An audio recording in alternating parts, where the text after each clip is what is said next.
When it comes to building your wealth, there are heaps of strategies out there that you can deploy in order to accelerate the process.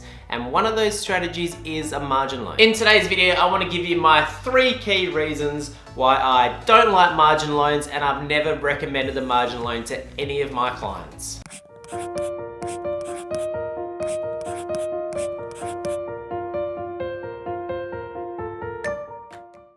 Hello guys, Brad here from The Guided Investor. Welcome back to the channel where I help you do more with your money. In today's video, we're talking about margin loans. And if you don't know what a margin loan is, it's basically just a loan facility which allows you to borrow money using your shares or managed funds as security. Now, I know that a lot of people have made some money using margin loans, but in my opinion, you have to have big old kahunas to use a margin loan because it comes with a lot of risks. And in today's video, I want to go over those 3 key risks that I see when using margin loans. The first issue I have with margin loans is that they have a very high rate of interest. So in today's market, you're looking at somewhere between 5 and 7% per annum, depending on which provider you go with. Now, if you compare that rate of interest to the rate of interest you can get by borrowing against a physical property, it's about 1 to 3% higher, which is quite a lot. So the issue with a high interest rate is that in order for this strategy to be successful, you need to generate a better return after fees and taxes than the interest rate on the loan. If you can do that, it's going to accelerate your wealth. But if you don't do that, it's gonna accelerate your losses. Now, that kind of return is fairly easy to get in a rising market, but the thing is, markets are volatile and they will go through down periods. Also, I like to keep some defensive assets in my portfolio. It acts as a hedge against down markets, and also gives you options to buy more growth assets when markets are down. Now, if you have a margin loan, it's hard to justify keeping money in defensive assets because they're not going to produce enough income to cover the loan costs. Now, I can hear some people out there saying, well, it's okay that the interest rate is high because you get a tax deduction for it. And yes, you generally do get to claim the interest as a tax deduction. However, people tend to use a tax deduction to rationalize expenses way too much. Now, yes, a tax deduction is good, but at the end of the day, in order to get that tax deduction, you generally have to be spending money. And it's not like you get the full thing back. You don't get all the money back that you spent. You essentially get around what you spent times your marginal tax rate. So while a tax deduction is handy to have, it should not be the reasoning behind your rationalization.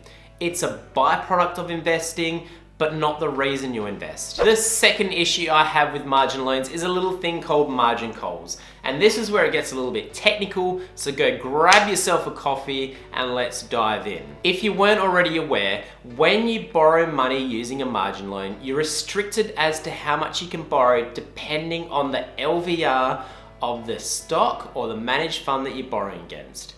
Now, LVR is your loan to value ratio. And let me give you an example of how this works. So let's say you have $1,500 invested in a company called XYZ. The lender who provided the margin loan has set the LVR on XYZ at 70%.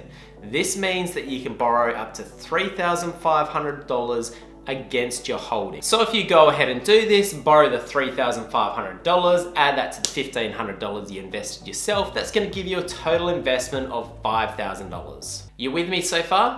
That's all pretty straightforward, and there's no issues if the price of XYZ continues to go up. The issues come when the price of XYZ falls. So let's say there has been a market crash and the price of XYZ drops by 30%. So the $5,000 you have invested is now worth $3,500. However, you still owe the original $3,500 that you borrowed via the margin loan. This has just blown your LVR out to 100%. Now, the lender is not going to let you hold the shares until the price recovers. They're going to want the LVR back down to the allowable limit of 70%, and they're going to force you to do it with a margin call. You will either need to buy more shares in XYZ to get the LVR down, or you'd need to sell down your existing holdings to pay down the loan. Now, this is a vicious cycle because the last thing you want to be doing is selling out of good holdings just because the market is down. But a margin call will force you to do that if you don't have cash or extra cash to put into the investment. People have lost a lot of money falling into this trap in a falling market. It puts you in a very precarious situation.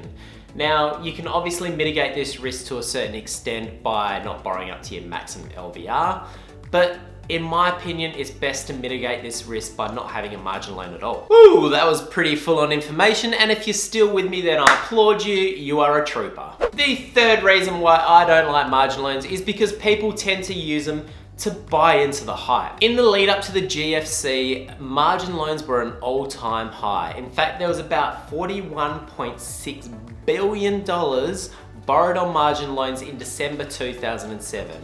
Then the GFC hit, and you can guess what happened. Everyone holding those margin loans got torched. The reason margin loans were so high at this period was because the average investor was watching the share market generate really good returns year on year, and they wanted to gain some exposure to it. So what they'd done is they threw caution into the wind, they took out a margin loan, and they went all in. Post the GFC, the amount owing on margin loans is about a quarter of what it was. But now we're seeing pretty strong market returns again. In 2019, we've had some of the best returns on the market for a while. And again, the average investor is starting to get enticed. They're listening to their friends yap on about how much money they've made on shares and how they want to retire in 5 years' time, and they're getting involved in the hype. And again, when the hype comes, margin loans tend to rear their ugly little head. But generally speaking, when it comes to investing, you want to do the opposite of what everyone else is doing. So when things are hyped and overvalued, you want to be selling. When everyone hates shares and things are undervalued, then you want to be buying. Now, this is a very, very hard thing to do emotionally because it's really hard to buck the trend.